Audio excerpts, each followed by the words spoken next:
வணக்கம் மக்களே, சற்று முன் வெளியான முக்கியமான அறிவிப்பு.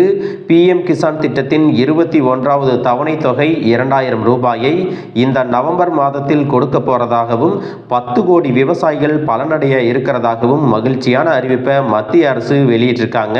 இந்த PM கிசான் திட்டத்தின் 21வது தவணை தொகை யார் யாருக்கெல்லாம் கிடைக்கும், நவம்பர் மாதத்தில் எந்த தேதியில் கொடுக்க போறாங்க அப்படிங்கிற கூடுதலான தகவல்களை எல்லாம் தெரிஞ்சுக்க இந்த வீடியோவை ஸ்கிப் பண்ணாம கடைசி வரைக்கும் பாருங்க.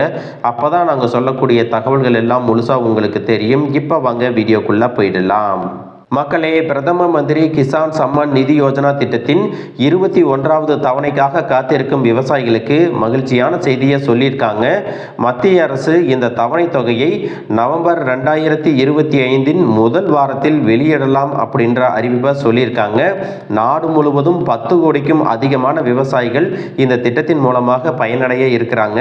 PM கிசான் திட்டத்தின் 21வது தவணை தொகை பீகார் சட்டமன்ற தேர்தல் பார்த்தீங்கன்னா நவம்பர் 6 மற்றும் 11ஆம் தேதியில் நடைபெறுது. அந்த தேர்தலுக்கு சற்று முன்பாக விவசாயிகளின் வங்கி கணக்குகளில் டெபாசிட் செய்யப்படலாம். இருந்தாலும் மத்திய அரசு இன்னும் அதற்கான தேதியை அதிகாரப்பூர்வமாக வெளியிடவில்லை அப்படின்னு சொல்லியிருக்காங்க. மேலும் பார்த்தீங்கன்னா சில மாநிலங்களில் மத்திய அரசு ஏற்கனவே PM கிசான் திட்டத்தின் 21வது தவணை தொகையை வெளியிட்டிருக்காங்க. பஞ்சாப், ஹரியானா மற்றும் இமாச்சல பிரதேச விவசாயிகள் செப்டம்பர் 26, 2025 அன்று இந்த தவணை தொகையை வாங்கியிருக்காங்க. இந்த மாநிலங்களில் எதுக்காக முன்னாடியே கொடுத்தாங்க அப்படின்னு பார்த்தீங்கன்னா, வெள்ளம் மற்றும் நிலச்சரிவுகளால் ஏற்பட்ட இழப்பீடுகளை ஈடு செய்ய அரசாங்கம் முன்கூட்டியே நிவாரணத்தை எல்லாம் கொடுத்துச்சு. மேலும் இந்த தொகை பார்த்தீங்கன்னா அக்டோபர் 7, 2025 அன்னைக்கு ஜம்மு காஷ்மீரில் உள்ள விவசாயிகளின் கணக்குகளுக்கும் போச்சு.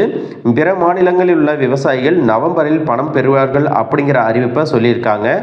PM கிசான் திட்டத்தின் கீழே பார்த்தீங்கன்னா ஒவ்வொரு ஆண்டும் 3 தவணைகளாக விவசாயிகளின் வங்கி கணக்குகளுக்கு 2000 ரூபாய் செலுத்தப்படுகிறது.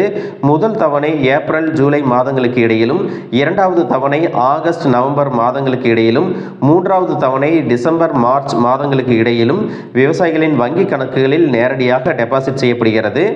பீகாரில் சட்டமன்ற தேர்தல்கள் காரணமாக மாடல் கோட் ஆஃப் கான்டாக்ட் விதிகள் அமலில் இருக்கிறது. இந்த நேரத்தில் PM கிசான் தவணைகளை எல்லாம் வெளியிட முடியுமா அப்படிங்கிற கேள்வியும் நிறைய பேருக்கு இருக்கு. தேர்தல் நடத்தை விதிகள் புதிய திட்டங்களை அறிவிப்பதைத்தான் தடை செய்கிறது. PM கிசான் போன்ற ஏற்கனவே உள்ள திட்டங்களின் கீழே பணம் செலுத்துவதை இது தடுக்காது அப்படின்னு சொல்லியிருக்காங்க. இன்னும் சில விவசாயிகளுக்கு பார்த்தீங்கன்னா PM கிசான் திட்டத்தின் 21வது தவணையை பெறுவதில் சிக்கல் ஏற்படும் அப்படின்னு சொல்லியிருக்காங்க. யாருக்கெல்லாம் இந்த 21வது தவணை தொகை 2000 ரூபாய் கிடைக்காது அப்படின்னு பார்த்தீங்கன்னா, EKYC முடிக்காத விவசாயிகள், ஆதார் சீடிங் அல்லது வங்கி கணக்கு இணைப்பை முடிக்காத விவசாயிகள் 21வது தவணையை பெற மாட்டார்கள் அப்படின்னு வேளாண் அமைச்சகம் தெளிவுபடுத்தியிருக்காங்க. மக்களே, இதில் கவனிக்க வேண்டிய முக்கியமான விஷயம் என்ன அப்படின்னு பார்த்தீங்கன்னா, தகுதியான விவசாயிகளின் சரிபார்ப்பு பட்டியலை விரைவில் மத்திய அரசு கொடுக்கிறதாகவும் சொல்லியிருக்காங்க.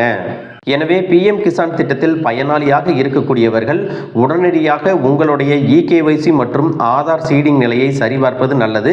இந்த சம்பிரதாயங்கள் முழுமையடையவில்லை என்றால் உங்கள் அருகிலுள்ள விவசாய அலுவலகம் அல்லது பொது சேவை மையத்தை தொடர்பு கொள்ளவும். அடுத்த தவணை தொகை உங்களுடைய கணக்குக்கு வருவதற்கு இந்த பணிகளை உடனே முடிக்கணும் அப்படின்னும் சொல்லியிருக்காங்க. இதை பதிவு செய்வதில் ஏதேனும் சிக்கல் இருந்தால் PM கிசான் திட்டத்தின் அதிகாரப்பூர்வ வலைதள பக்கத்திற்கு போயிட்டு ஃபார்மர் கார்னர் அப்படின்னு சொல்லிட்டு ஒரு ஆப்ஷன் இருக்கும். அதில் ஹெல்ப் டெஸ்க் அப்படின்னு ஒரு ஆப்ஷன் கொடுத்துருப்பாங்க. அதன் மூலமாகவும் உங்களுடைய சந்தேகங்களை தீர்த்துக்கலாம். அப்படி இல்லைன்னா உங்களுக்கு அருகில் இருக்கக்கூடிய பொது சேவை மையத்திலையும் மாநில அரசு நோடல் அதிகாரியை தொடர்பு கொண்டும் இதற்காக நீங்கள் பதிவு செய்யலாம். மக்களே, இந்த வீடியோ உங்களுக்கு ரொம்பவே பயனுள்ளதாக இருந்திருக்கும் அப்படின்னு நினைக்கிறேன். இது போன்ற அரசு அறிவிக்கிற அனைத்து உண்மை அப்டேட்களையும் தெரிஞ்சுக்க நம்ம சேனலை சப்ஸ்கிரைப் பண்ணுங்கள். வீடியோ பிடிச்சிருந்தா ஒரு லைக் பட்டனையும் தட்டி விட்டுருங்க. தேங்க்யூ ஃபார் வாட்சிங்.